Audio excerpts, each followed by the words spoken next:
যেই কথা বলছিলাম, এক নম্বর আল্লাহ পাক রব্বুল আলামিন মানুষকে সৃষ্টি করা শুরু করলেন তুরাব থেকে। 2 নম্বর 3 থেকে আল্লাহ পাক রব্বুল আলামিন মানুষকে সৃষ্টি করা শুরু করলেন।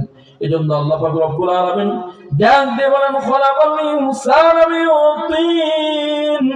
আল্লাহ সুন্দর করে জানিয়ে দিলেন, আমি মানুষ সৃষ্টির সূচনা তৈরি করেছি কাদা মাটি থেকে।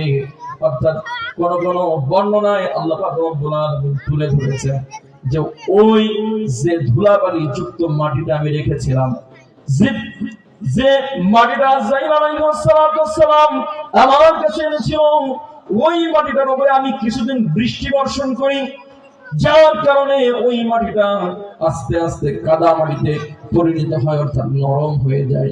আল্লাহ পাক রব্বুল আলামিন এজন্য কোরআনের বিভিন্ন জায়গায় বলেছেন তুরাব থেকে আমি মানুষ তৈরি করেছি, আবার বিভিন্ন জায়গায় বলেছেন 3 থেকে।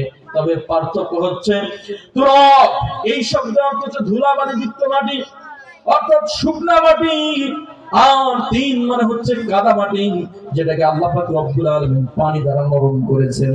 তাহলে 2 নম্বর আল্লাহ পাক রব্বুল আলামিন মানব জাতির আদি পিতা হযরত আদম আলাইহিস সালামকে সৃষ্টি করেছেন 3 থেকে, অর্থাৎ কাদা মাটি।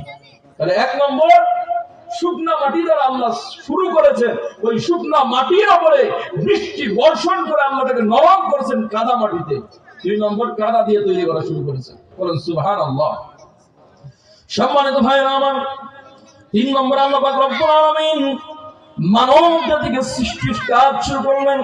হযরত আদম আলাইহিস সালামকে সুন্দর করে বানানোর কাজ শুরু করলেন। এজন্য আল্লাহ পাক রব্বুল আলামিন সুন্দর করে জানিয়ে দিলেন, ইন্না